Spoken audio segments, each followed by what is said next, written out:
The Energy is Love podcast. You just push play, and that's what you're listening to. In case you were wondering, I'm just reminding you. I've been doing the podcast for well over a year now. We're coming up on, it'll be 2 years in June or something like that. I don't remember. When I started the podcast, I was completely new to the whole experience. I've learned a lot about podcasting, also a lot about myself. And I've evolved and I've grown and I've changed. And you've probably, if you're a longtime listener and fan of the podcast, you've realized that the podcast has evolved and changed and grown. And I think that's okay. I think that's a cool thing. So we're just going to keep going. We're just going to keep evolving. And at the end of the day, I reach out and connect with people that I really just want to talk to. And hopefully you guys enjoy that. Hopefully you guys benefit from the conversations that we have. And as always, you know where you can listen. iTunes, Stitcher, YouTube, Google Play. I think we're going to get up on Spotify. So if you're a Spotify user, you can listen there. iHeartRadio, pretty much anywhere you can find podcasts. You can find our podcast. You can also go to our website, energyislovepodcast.com, and listen directly at the website. We've made it as easy as possible. So there's not really an excuse. There's also no excuse why you haven't shared the podcast. So go do that right now. Push pause, send somebody a text, say, listen to this, and then come back and finish this episode. But much love, everybody. Thank you for tuning in and being fans of the podcast. I really appreciate it. On today's episode, I got to chat with Daniel Sundahl. So you might not recognize that man's name. However, I know for certain you recognize his work. Undoubtedly, at some point, you've come across a piece of his art. I've been a big fan of his work for a long time. First off, Daniel is like 15-year veteran, and he's a paramedic firefighter up in Canada. He lives up in Edmonton, and he tells his story during this episode, so I won't go into it in too much detail, but go check out his work. And like I said, you will have undoubtedly seen it. What he does is he captures moments in the emergency services field, like first responders, paramedics, firefighters, police officers, nurses, doctors, dispatchers. He captures these moments in time, and they carry such weight and emotion and just a massive amount of energy behind this single piece of art. And it's amazing. It's incredible. Back when I was a police officer, I came across his work, and it meant a lot to me at the time. I know that his mission is kind of through his art, reaching more people, connecting with more people, and bringing awareness to mental health and some of the issues that first responders deal with. I was very excited to get to speak with this guy. Go to his website, dansungallery.com. That's DANSUN gallery.com. You can check out his work there. He's also on Facebook, Instagram, like everybody else. You can find him on social media. He's got another website too, dansunphotos.com, where you can follow. And like I said, just go look, go see, go check out some of his work. We're going to post up a bunch of his work on our Facebook page so that everybody gets a chance to kind of grab a piece of what this guy's creating. But for now, sit back and relax and enjoy this episode with Daniel Sundahl. Artist, paramedic, firefighter, just an amazing guy doing really, really, really good stuff all over the world. So here we go. You're listening to the Energy is Love podcast. Energy is love. The Energy is the Love podcast. The Energy is Love podcast. Energy is love. The Energy is Love podcast. The podcast for the universe. The Energy is Love podcast. There we go. That's it, man. We are up and going. So, Daniel, I should have asked you as well. How do you pronounce your last name? It's Sundahl. Sundahl. Yeah. And you are in Edmonton, is that right? That's right. Well, I really, really appreciate you taking the time to be on the podcast. Yeah, it's my pleasure. I've been a huge fan of your work for a really long time. Oh, cool. And then I don't even know how I came across, you know how it goes when you're online and you're just looking through stuff or whatever. And I came across your website, and I'm sitting there thinking, I'm like, I really want to talk to this guy. And I know that we've been in communication for the last little while, but I was glad we were able to finally make it happen. Mm-hmm. Well, that sounds good. So first off, I want to give everybody an idea. If they've never heard of you or if they've never seen your work, what's the easiest way that you kind of describe it or what it is that you do? God, it's hard to describe what I do. I guess the easiest way would be to describe it as emergency services artwork. I think would be the easiest way to say it. I'm a paramedic firefighter myself, and I create these images based on actual calls that I've been on, and it's kind of it's my therapy really, and that's how I process some of the calls that I've done. I've been doing it for a really long time. So they're all most of them are very personal to me, and they're based on real experiences that I've had. So it's a mixture. It starts off as a photograph. So I stage the scene. I never take photos of actual calls that I've been on, but I'll stage the scene, how I remember the call. I'll photograph it, and then I digitally paint and draw on top of that photograph. And when I do that process, I'm trying to recreate how I felt more than what I saw during that call. It was really never my intention to share them with anybody because it was a personal, kind of a therapeutic process for me and of how I kind of purge these calls. But I never anticipated that so many other first responders would attach their own experiences to my images. So when I started to share the images, they really connected with so many others, and it really kind of exploded and grew into this thing it is today. So, like you said in the beginning, it was more or less just your own processing in a way to kind of cope and manage with some of the things that you went through and experienced. Yeah, that's right. And it doesn't seem logical that would be a way to do it, because it takes a long time. It takes about a week to do each image. And as I'm doing it, I am essentially reliving that call. And it doesn't seem like that would help, but it does. I think for most of us that are first responders, the memories we have of these calls they're almost like an organic being inside your brain and your memory. And it's very fluid, right? It's very, comes into your mind when you don't want it to, most of the time when you're sleeping and you really can't defend yourself. And it appears in different ways. And it's really disturbing for most of us, I think. But it's almost like I capture that memory and I put it on this one-dimensional image. So now when I think of that specific call, I no longer have this organic living memory in my brain. Now it's this one-dimensional picture that I've created. So I think the week it takes me to create the image, I'm purging that call I'm trapping it in this one-dimensional image. And now that's how I remember those calls, is how I recreated them versus how I used to remember them. And I've learned that I can manipulate it now as well. So, there was an example, there's a picture that I did. It's an image of a firefighter sitting on the back of a bumper, and there's this little girl, but she's an angel and she's holding this little teddy bear. And that call was based on a motor vehicle collision that we went to, and the whole family was killed in this minivan. And this little girl was in this car seat.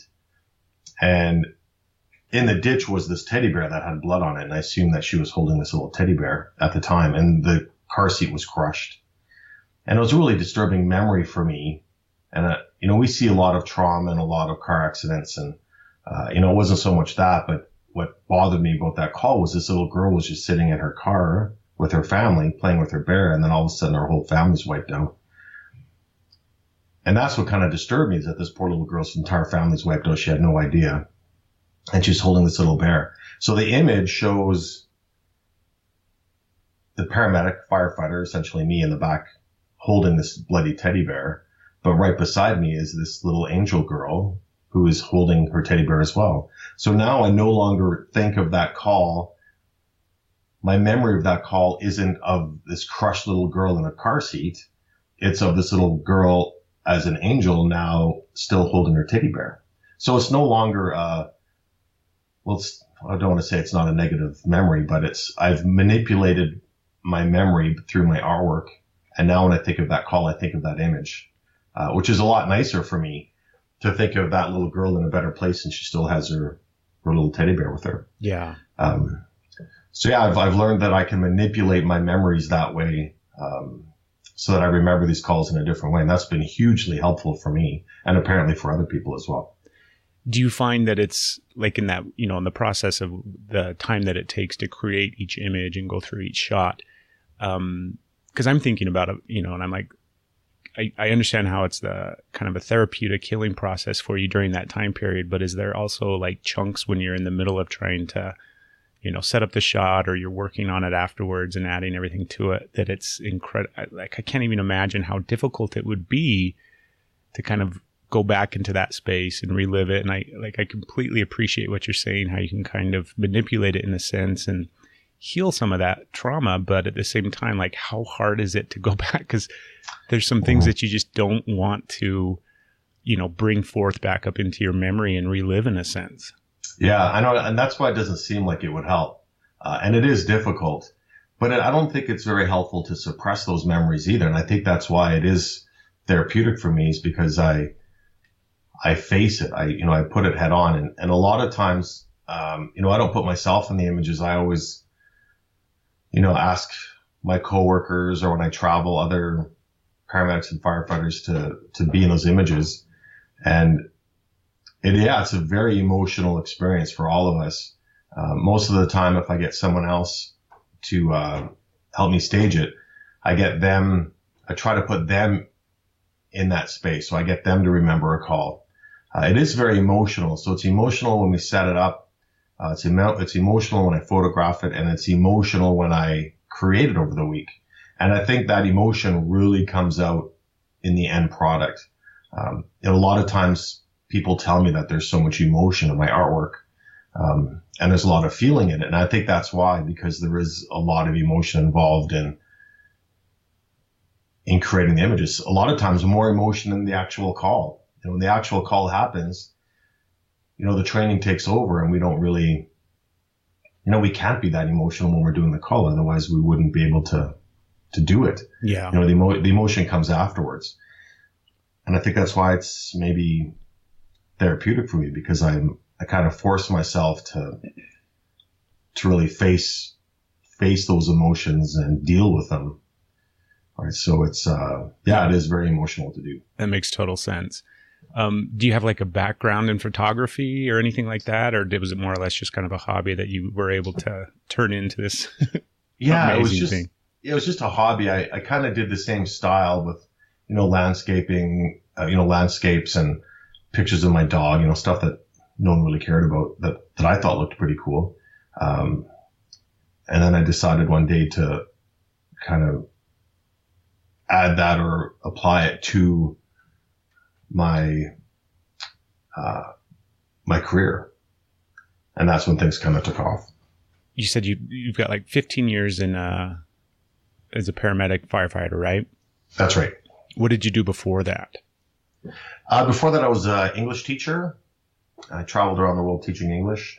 I was a dive master in the Cayman Islands. Was a bartender for a long time and a food and beverage manager. So I've always kind of dealt with people and never really had a desk job, so to speak. Did you always have a passion in a sense that was this something that you always wanted to do, or did you kind of fall into it? Yeah, no, I never really thought I wanted to do it. What happened was when I was working in the Cayman Islands as a dive master, part of our training was to become dive medics. So we learned how to, rescue stranded and panicking divers and bring them to shore and do CPR and, basic first aid. And I thought that was really cool. I found it really interesting. And, during that training, I was going home and I saw this guy walk across the street and get hit by this giant dump truck. And I was so excited. Like, I parked my car, I jumped out thinking, oh yeah, I did. I'm learning how to do this first aid stuff. I'm going to save this guy.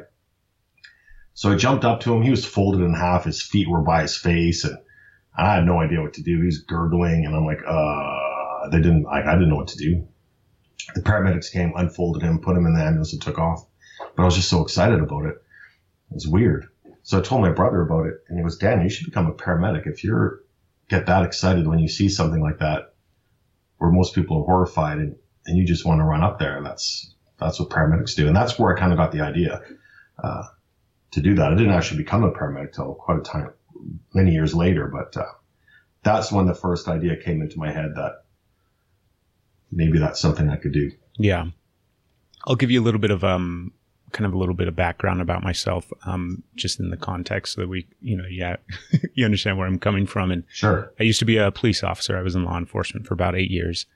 And when I look at your images, because I saw them back in the day when I was a cop.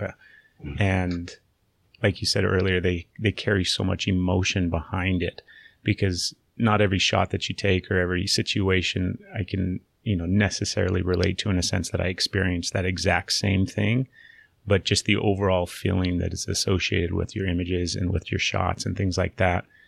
And then, it immediately puts me back into those places and into that state. And it's incredibly, it's emotional for me. It's touching, it's healing. It was really neat to see kind of the different, a different spin on it. Mm-hmm. And one of the things I wanted to ask you was, when you first started as a paramedic, or started in the, in this career, did you really have an understanding of what amount of trauma you were going to experience, and then also what that was going to kind of do to you over time? No. I think it's one of those things that, I don't think people really realize it initially when they go into, emergency services. And then I think that the public as a whole really doesn't grasp and understand just the level of trauma that, people experience when they work in these type of jobs. Yeah. I kind of assumed it would happen. You kind of expect that when you go in, but, I really wasn't prepared to see the things that I've seen and continue to see. But, I don't know if I could go back and talk to myself 15 years ago and tell myself the things that I've seen now. I think I would still do it. Right. I don't think I'm at the point where, God, if I could tell myself not to do it, I wouldn't do it. Because despite my artwork, a lot of it's dark, because I'm trying to, I'm purging these negative emotions that I have, but there's also a lot of positive emotions. I've done a lot of great calls. I've delivered lots of babies. I've saved people, and I've created artwork like that as well, but no one cares about that stuff. No one responds to that stuff. Yeah. But I create that stuff as well. But the reason I create the other work is because it's my therapy. So I kind of have to do that. But yeah, I don't, I still love the work. It's still very rewarding. I still have fun, at work. Yeah, there's many, many challenges, but, I think I'd miss it if I was to quit. And you mentioned earlier, you're a police officer and you've looked at some of the images and you've really related to them. I'm not a police officer myself, but I work very closely with the police officers where I live. And, I've talked to them and interviewed them, and that's why I've created some of those images.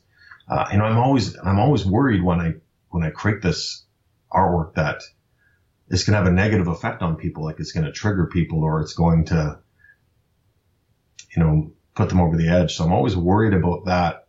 And I'm always cautious about that. But I still get many emails and I'm a bit surprised, I guess, how people say that it helps them. I'm not 100% sure why it helps them. I think it's because I think the big part is when they realize that they're not alone in the way they're feeling. I think when, you see a bad call or you're experiencing emotions as a result of, emergency work, you think you're the only person that's feeling that way. So you're shamed, you're feeling weak. That's how I felt. Yeah. And then when you see that, this guy's creating this artwork based on how you feel, and you felt that no one else is feeling that way, and you see all the comments and other people that are feeling the same way, it makes you feel like you're not alone. And that's a giant thing, I think, that to make you feel better. So that's why I continue to do it, because I get many, many messages from people saying how helpful it is to their own mental health, knowing that they're not alone in the way that they feel. Yeah, I would totally agree. But I am worried that, the next image I'm going to create is going to make someone snap, and that's going to be it for them. Yeah, trigger them in some way, huh? Yeah. Yeah.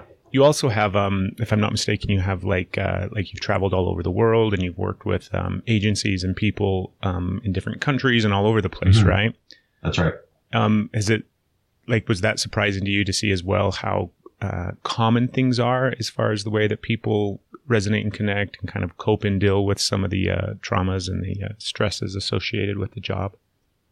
Yeah, I'm surprised, but I probably shouldn't be. And that's probably one of the most fantastic things that have happened through my artwork is that I get to travel a lot and meet other emergency workers from all over the world. And I love doing that because I want to hear what their experiences are like, what their protocols are like. I want to see what equipment they use.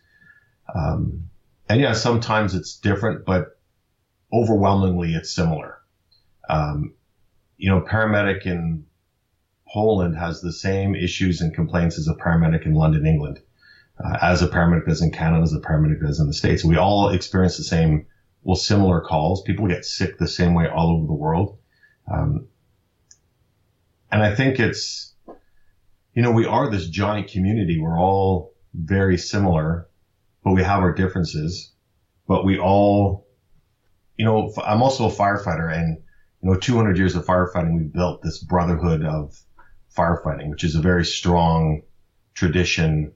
I can go to any firehouse in the world and tell them I'm a firefighter and they'll take me in like I'm their brother. Because they've built that over 200 years, the brotherhood of firefighting. Yeah. But the reality is we have the same in EMS, but we just don't know it. Because we experience the same things. We have the same, similar calls, similar issues, similar problems. So another thing I'm trying to build through my artwork is to foster this community of EMS workers, because we are so similar. And sometimes I see that when I post something online, and I always do a little writing or narrative about the picture. It's great to see the comments on it, and paramedics from all over the world will help and support each other. They'll respond to each other. Like a paramedic in Russia will be talking to a paramedic in Brazil, and they'll be communicating about the emotions they've had based on that picture. It's great. It's a wonderful thing that it's connecting paramedics from all over the world. I love it. It's like what you said, though. I mean, it's giving everybody that opportunity to realize that they aren't alone, that the things that they, not just the realities of what they're experiencing day in and day out, but also the emotions connected behind it that, they're so common. And I think that's like across the board, that the fact is humans in general, we're just so similar, but yet we isolate ourselves in thinking that we're not just unique, but that we, are kind of suffering alone in our pain and nobody understands what I'm going through. And the reality is that, yeah, we do actually understand because we're going through the same thing. And like the difference between a paramedic, a firefighter, and a police officer, they all have different jobs and they're all doing different things. But there's plenty of times where they all come together in moments and have to experience and move through whatever that circumstance or that situation may be. And I think that, granted, everybody kind of processes things their own way, but some of the the overwhelming themes are there, and the way that it affects us just as people in general, I think, are the same and very, very common throughout. Yeah, that's whether you're a police officer, a paramedic, or a firefighter, or a nurse, or an ER doctor, we're all still just normal people too, right? People think that, well, you're a police officer, you should be expected to deal with those situations and handle them mentally, because you were trained for that. And yeah, sure, we've all been trained to respond in emergency situations, but we're also normal human beings as well, right? It does affect us the same as it would affect, normal people. So I think there's this,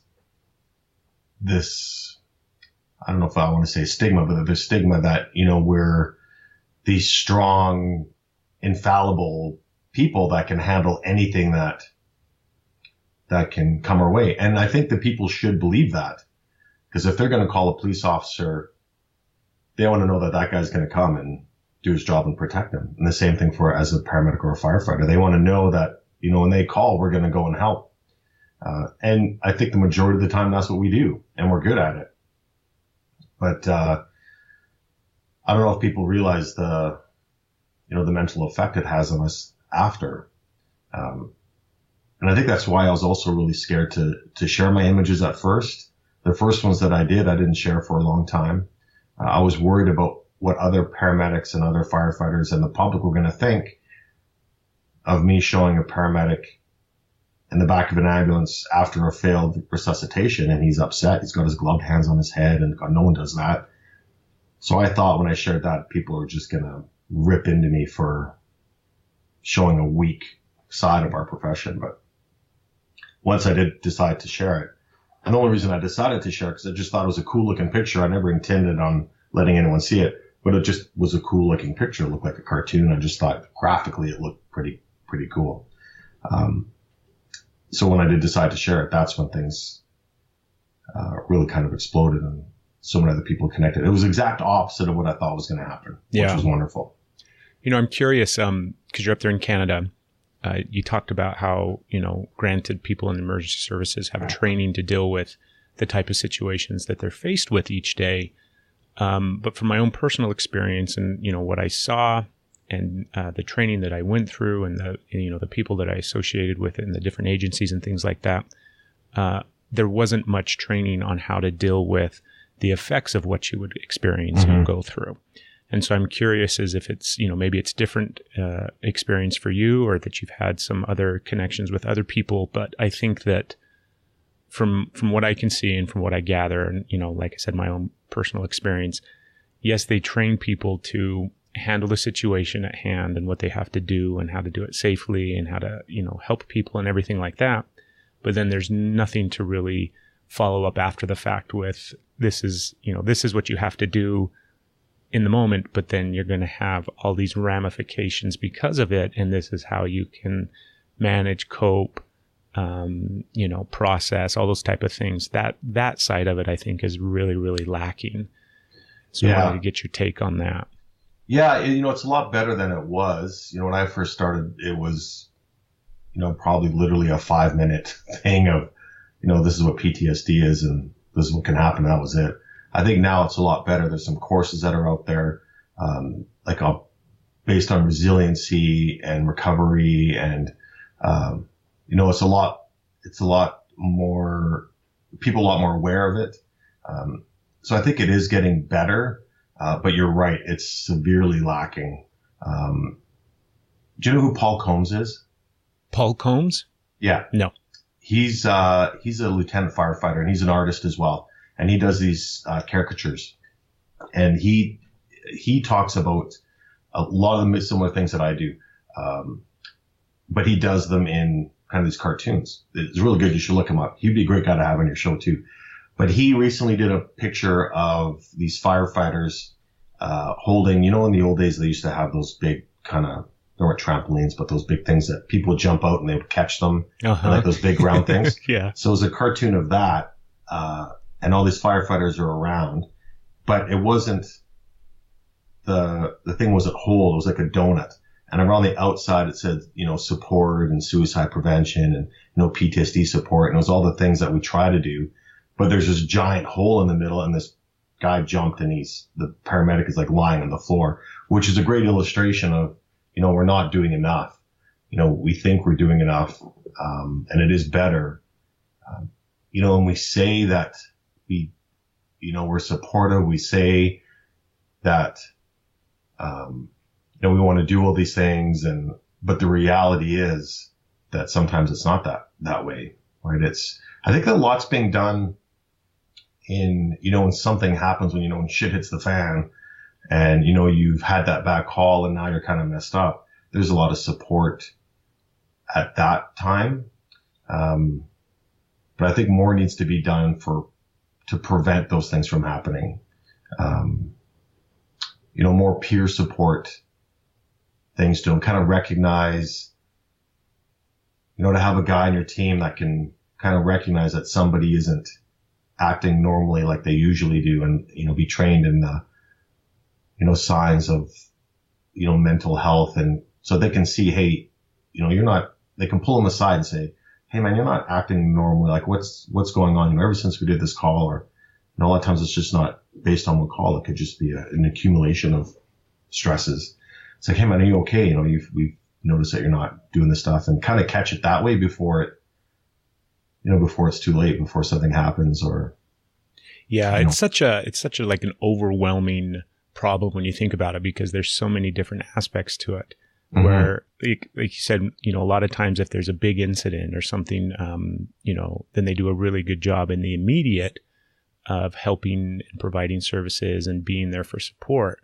But I think that a lot of times too, the idea that it's only those instances that really affect people. But I think the reality is it is the day in and day out stuff where, because you see it so much, you become numb to it, but yet it's the compounding effect of just regular everyday situations and calls that you would go on, but yet somehow they still carry a massive amount of trauma, even though they're not like the rarity where it's a major incident or a really tragic thing or something like that. It's that overwhelming amount that you deal with, but yet aren't dealing with. And so it's like, how do you change the conversation or the mindset, not just of people in those fields, but also, society and the public and the way that it's viewed. And I mean, it's just, I know, like when it comes to law enforcement, they definitely have the added, I don't want to say stigma, but like the challenge of you're not supposed to let any of that affect you. You're not supposed to, do you know what I mean? You have to obviously be kind of, I guess, stoic. You're supposed to be stoic. Yeah. And it's so asinine because it doesn't matter who you are. Yeah. Some of this stuff is, there's no way that you can walk away from certain circumstances and not be affected. Yeah. And another thing, it's not, a lot of people think it's just, you get that one call and that's what's going to put you over the edge. In a lot of cases, that's what it is. But, I do lots of traveling. I talk to lots of paramedics, lots of firefighters, lots of police officers. And, one thing that a lot of people aren't talking about, and I think because they're scared to talk about it, is it's not only the calls that they go on, but it's the political environment of their workspace as well. That adds a huge amount of stress. That adds to, you're in a stressful work environment just from the politics of your office. And then in addition to that, you are now dealing with stressful calls as well. So it's not always just the calls that you're responding to. I think it's a combination, from my experience, from talking to so many other first responders, that it's a combination of like normal workplace stresses that most people experience. But on top of that, they're dealing with, very stressful situations. So it's all, if you're in that, I wish workplaces, emergency workplaces ran like, like Apple, or maybe Apple's not a good example right now, but these big giant companies where I have a good friend that works at EA Games, and I visited him, and it was like a college campus there. He had like a masseuse in his office that his staff could just go to any time. Yeah. Right. It was a very supportive work environment for them. And they produced, like his workers produced like crazy. But, anytime you wanted to go take a break, you could take a break. You can go play basketball. There was like a big soccer field. They can go and relax and do whatever they want as long as they met their goals. That was a very supportive work environment for them. And I kind of wish emergency services places were kind of like that, where it was a more supportive environment, because we need that support. We need to be in a supported environment because of the work that we do. If you're going to go do a crazy, crazy call, we want to be able to come back to work and be supported from our managers. And I think through talking through a lot of other people, I don't want to, my workplace where I work, we have a good peer support team. We have, our chief is, he used to be a paramedic, and he's really passionate about supporting his staff through mental health. So we got a lot of support systems that way, which is great. But just through my travels and experiencing and talking to a lot of other people, it's, in a lot of those cases, it's police officers. So I talked to a lot of police officers, where the politics in their environment's really tough. And I think that really adds to the mental stress that leads to mental injury for a lot of people. Yeah, I would totally agree. I mean, and that's beautiful. Like, it would be wonderful if we could all, work in that type of environment where you could be able to just take a day off or go get a massage or have that type of mentality, because I think it would have massive effect on the people doing the job and doing the work. Because I think you're right. I think it's more than just the stresses of being out there and dealing with what you have to deal with. I mean, I'm sure it's like, because there's office politics and all those kind of things in every field and every type of line of work. But that added thing where emergency services has to deal with life and death. And I think that just has this effect to bleed over into everything. And so even though it's kind of office politics at times and you're dealing with, administration and all these kind of different stresses, that underlying tone of like, this is the reality of what we are doing and what we have to do and deal with, I think just kind of seeps out and bleeds into every aspect. Yeah. Yeah, I agree. So with your work and with, the pictures and the art that you do, have you ever had any, like any of the families, any of the people that have reached out to you, or have you ever done like, commissioned pieces for people that have lost loved ones or something like that? I get asked that a lot. I get asked to get commissioned to do custom work for people. I do a lot of portraits. So I do a lot of custom portraits. And when I travel, that's what I do. If I go speak at a conference or exhibit my artwork, I always contact the local first responders to do powerful, portraits, because I want to exhibit them and our profession in a positive way. So I always do these badass pictures of these first responders on all these places that I go to. But often I get, people will say, hey, look, I had this call, can you create something for me? But it really I need to be able to connect to it. It's not the same if I can't relate to it, I can't create that image. So unless I've done a similar call and I know what it feels like to be in that situation, I really can't come up with the idea or the concept of what that image is going to look like. Because when people look at that image, they need to see it and really know instantly what's going on there and how that paramedic or how that emergency worker is feeling. And unless I know what that feeling is, I can't create that artwork. Sometimes I've done that. I've done some work with corrections officers. I've never been a corrections officer. And with dispatchers, I've never been a dispatcher. But I'll sit down and interview them. The first dispatcher images that I did, and I really wanted to do some communications artwork because I got so many emails from them saying, hey, look, Dan, can you do something for us? And at first I'm thinking, you guys just answer the phone. Like what? Like, right? It's like, what are you guys talking about? How do you guys have mental stresses talking on the phone all day? Like completely ignorant of what they actually went through. So one of the trips I was on, I was in Houston and I had some time and I asked if I can go sit in the communication center there and talk to some of the dispatchers. And I interviewed them for like 3 hours and it just blew my socks off. I couldn't believe the stories that they had and the experiences that they went through.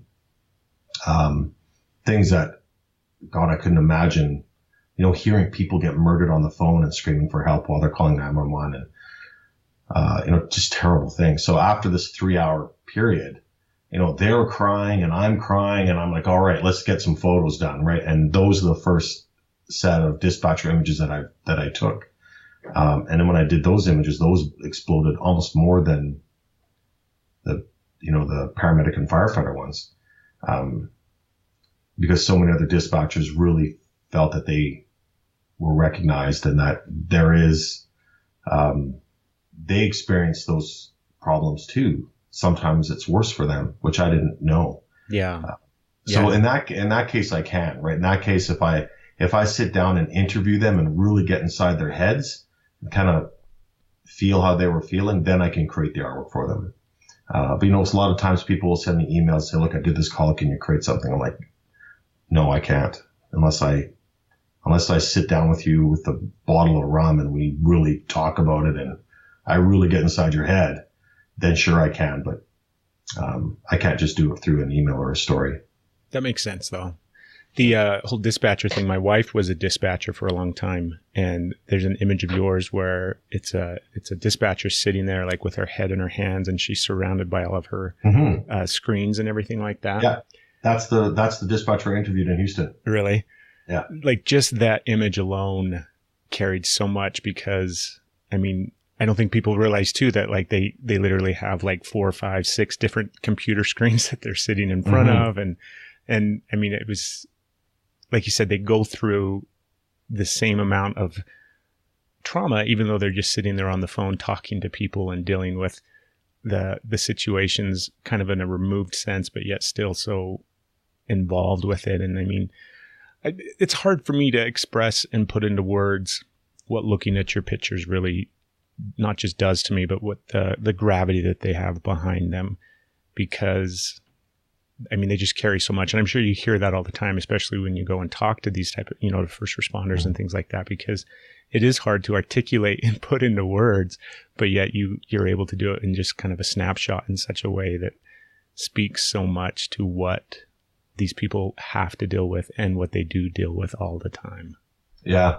And I think people, I don't think it's even so much my artwork. It's, people have their own experiences and their own, depending what profession they're in. And I think my artwork is just a trigger, because people will respond to it differently. When I speak at conferences, I'll put up a picture, and there'll be one guy, and every time, and I say this when I start my sessions, when I speak, I say, look, 1 or 2 of you people are going to walk out of this session. And that's okay. If you have to, there's the door, because people each have their own experiences. So if I show that picture of that little girl that I mentioned earlier, and there's a paramedic there that, had a call where this, there were an accident, the little girl was still alive and she died in his arms. And, that's going to trigger that for him, for his experience, which is different than mine. So that image is going to affect him differently than other people that may have never had that call. So it's not even so much the images that I created. I think they're more of a trigger, and it affects everyone differently based on the calls that they've done. And I never thought that would happen. I never anticipated that was going to happen. I think it's wonderful that it does, but I think I get more credit than I deserve. Cause I think my images are just a catalyst for people getting in touch of their own feelings and emotions of the calls that they've done themselves, right? Which I had nothing to do with. And a lot of times that people will tell me, I'll create an image and they'll tell me how it related to a call that they've done, and it makes no sense to me. Yeah, you can't see the correlation. I can't see the correlation at all. I'm like, oh, okay, well that's great that, they feel that they connect to my artwork, and then therefore they feel that, people understand, how they felt during that call. But to me, sometimes they're pretty stretched. Like they're like, I can't see that at all. But, I don't say that.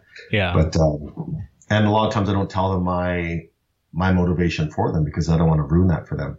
Right. If I tell them, look, this call was based on this and this is why I created it. I don't want to take away their interpretation of the image based on their own experiences. And I feel if I tell them the story behind it, then it might wreck it for them. So I try not to do that. Although when I do my sessions, when I talk about mental health for first responders, I'll do that. I'll talk about the motivation of some of the images that I've done, mostly because I'm just trying to share my own experiences as a peer, as a fellow first responder, and how, the work has affected me, and how it nearly killed me and ended my marriage, but more importantly on what I've done to get better and what I've done to heal myself and build resiliency is what I mostly talk about. Was that part of it? Like in the beginning when you started, taking these photographs and doing this art, did you have that idea that you wanted to go out and speak about mental health and share your experiences and, travel, or was like, how did that develop and evolve over time? Yeah, no, I never expected any of this to happen. I never thought I'd be traveling. I never thought I'd be speaking on mental health. Like, what do I know about mental health? I'm not a therapist. I don't have any training on that. I don't know anything about that. So no, I never thought that would happen. And I think it started to evolve when the artwork started to become more popular. I started getting invited to conferences just to exhibit my artwork. So the first couple that I did, it really blew my doors off. Like, I couldn't believe it. They would fly me there and they'd give me a booth and I'd bring some artwork. And all of a sudden, these people that I'd never met, don't know, would come up to me and start crying and shake my hand and ask for my autograph. And I'm like, what is going on? Like, what is happening? And they would start to tell me how the work affected them, again, based on their own experiences and how good it made them feel because they didn't feel like they were alone. Because this guy from Canada was really getting inside their heads and creating images from their emotions that they felt. So it was, that was a bit of an overwhelming experience, and it still is sometimes for me when that kind of stuff happens. So that's kind of led into, people started saying that I should maybe talk about my experiences, because when I go to these conferences and, talk to people at my little exhibit, they would ask me, a lot of the same things you're asking me, where did it start and, how did you get started and why do you do it? So when I started to explain that, they said, you should really be speaking at this conference, just as a peer, just as, this is what happened to me. I'm not a therapist, but as a fellow first responder, these are the signs and symptoms that I experienced, that I didn't know were work related. This is how bad it was. I didn't even know. But I'm lucky that I recognized it, got therapy, got help, and got better. So when I do talk about that stuff, it's just, I'm not a mental health expert, but I'm a mental health expert for my own mental health. And I can share my own experiences, and the symptoms and signs that I was experiencing and, what I did to get better. That's what I talk about. And no one's better or more of an authority on my own mental health than myself. So that's what I talk about. And it kind of evolved into that. What are some of those? Because I think that's one thing that's important. Like the signs and symptoms that you may be experiencing that you may not draw a correlation to, or you may not realize that because of my line of work or because of what I've gone through and experienced, this is how it's manifesting now. What are some of those things that you not just personally experienced, but are some kind of common things that you've, heard from people that this is how it shows up? Yeah, well, I'll tell you exactly what happened to me. And I have no problems with that. I like to share my own experiences, hoping that another first responder will recognize the symptoms in themselves and hopefully they'll urge them to get help or get assessed or evaluated or whatever. But yeah, things that happened to me, anger was a big one for me. I'd start to get really angry for no reason. I started to become less sociable. Like I wouldn't go out with friends. There was a bunch of us that have motorbikes and we'd go out on rides all the time, and I stopped doing that. I really started to isolate myself. And when those kind of things happen, I never thought that, depression was a big thing. I never thought that was work related. So of course, when you start getting angry and you're depressed and you isolate yourself, that's going to affect your marriage and your home life as well, which it did. And eventually that goes down the line of, that gets worse and worse and worse and worse and worse over time. And it is, but like mental health, I've done a lot of research and a lot of studying on it. It does actually change the chemistry of your brain to the point where you lack the ability to recognize the hole that you're in. And then you start to think that suicide is a viable option. You lack the capacity to realize that is not a good idea. You think that's a good idea, because you feel that's the only way out of, escaping this constant barragement of negative emotions that you're feeling. But it is a chemical imbalance, and there is treatment, and there is ways you can get better. But yeah, so for me, anger was a big one. Isolation, depression, anxiety, all these things started to creep up over time. It wasn't a specific call that I did. It was just an accumulation of things that started to happen. A lot of people, it's, they get into drugs or drinking or, overeating, to just try to drown those feelings that they're having. But it was work related. It was all work related, symptoms that I didn't know that were work related. And if you can recognize them as being work related, then you can get help and get treatment and get better. Is it pretty common as well, when you do share those stories and, share those experiences with other people, that, because I think that those are common, right? And ways that it kind of shows up and manifests. And like you said, everybody's a little different. Sometimes people, cope and manage with alcohol or drugs or whatever the case may be. But how challenging was it for you to kind of not just recognize those things, but then take the next step and get help and find some clarity in that space?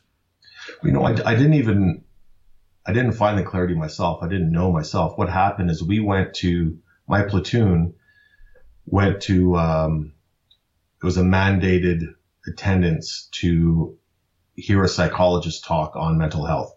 And this psychologist was doing it for the whole city. And he was talking about PTSD and mental stress. And so we went there as a platoon, and he started listing off all these signs and symptoms. And I checked off every single one. Right at that point, that's when I realized, hey, maybe this is work related.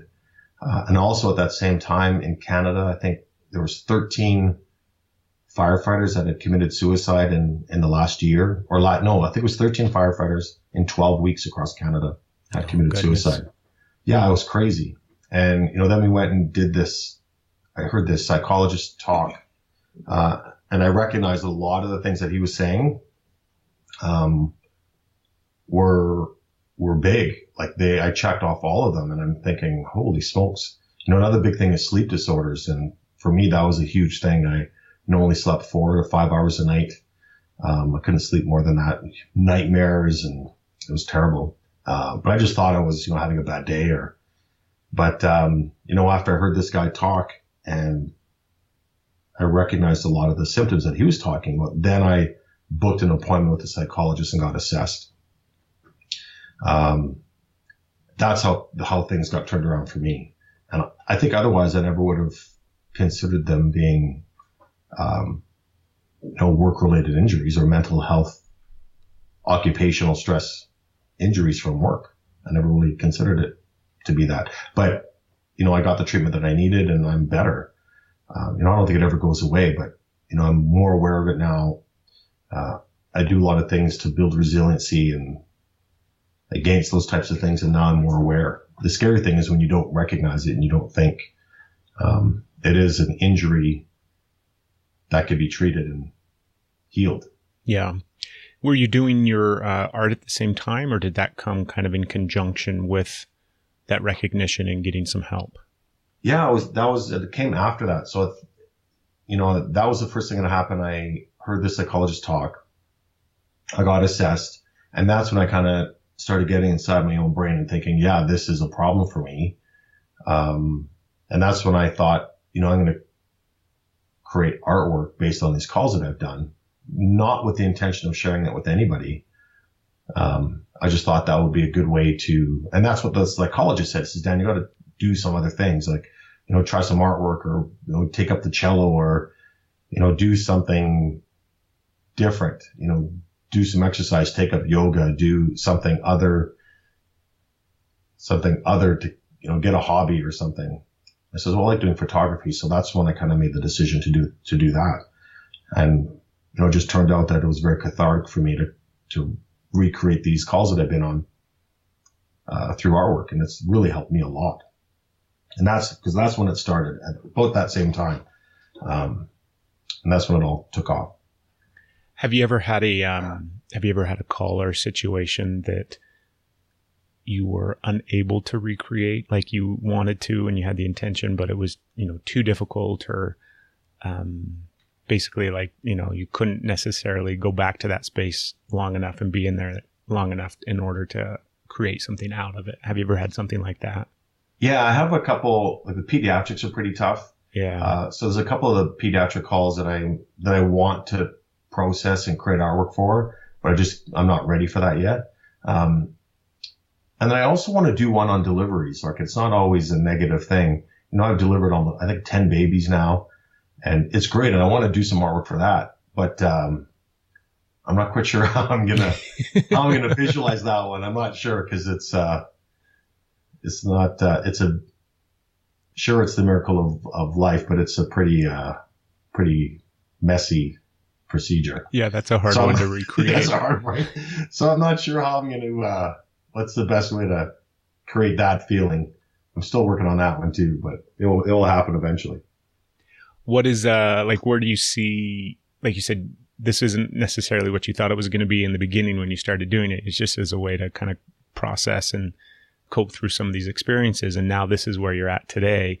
Like, what else do you want to do with it? What else do you want to kind of expand? And, what's your not overreaching, but the big picture that you want to kind of continue towards with your work and with speaking to people and everything like that? Like, your ideal situation, where would you be and what would you do with it? Well, I'd love to, it's great that my artwork has gained so much attention, and I have lots and lots of followers on my social media. So I feel there's a responsibility that I have. So I'm using that to raise awareness for mental health. And that's a passion for me, to raise awareness, decrease the stigma of mental health, and let my fellow first responders know that, you're not alone in the way you're feeling. If these are the symptoms that you're feeling, go get assessed and hope that that's going to make a difference. I've recently started having exhibits in galleries of my artwork. And when I show the images, I also include the narratives that I wrote when I created the images. So the first one that I did was, it was great. It was, guys would come in there, and they would just walk around. They'd stay there for 3 hours looking at the images. Like, it was a real powerful, experience for them. I got a lot of I received a few messages from, spouses and wives and husbands, that went through the gallery with them, and they just expressed to me the positive change it made in them.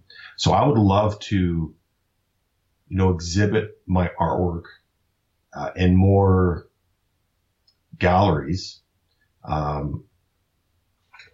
so that, that people can go through, so I can raise awareness for mental health for first responders, both for fellow first responders, but the general public that walks through that really have no idea of some of the mental stresses that we go through.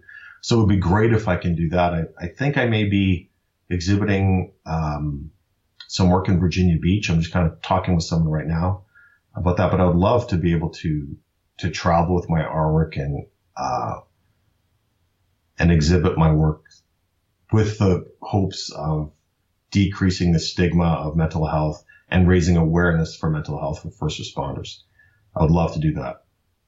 Well, I think you are, man. I think that you're well on the way to, doing that. And I think it's amazing. Like, I'm kind of like this was really excited for me to get to talk to you, because I'm such a fan of your work. And I think it's such a good thing that you're doing. And I wanted to bring more and more people to it, so that they had the opportunity to do what you're just saying, like just bring awareness to the fact that this is what first responders have to deal with. This is a beautiful way to put it out there so that it can reach the masses, so that people can kind of connect with it. And I think it does go back to what you said, where your art and your images carry so much emotion behind it, where it's one thing to see a snapshot or something, or to hear somebody talk about it, but to really visually see it and connect with it. I think that's where I think that's where change can happen, where people can have those moments and really start to do what you're just saying, you know, think about mental health in a different way and also get rid of that stigma attached to it. That's like, that was one of the biggest overwhelming things that I walked away from after my career ended and everything like that. It was like, mental health is something that I think everybody faces and deals with in one way, shape, or form or another. And there's so little being done across the board, not just with first responders, but just society as a whole. And it's like this huge problem that we all deal with and cope with and manage in our own little unique ways. But yet as a whole, we don't have a fix for it. We don't have anything that is really working, I think, on a big grand scale to help people. But there could be a way to make it better. Yeah. But it's, the stigma is, as an officer, if you get shot in the leg, you're a hero.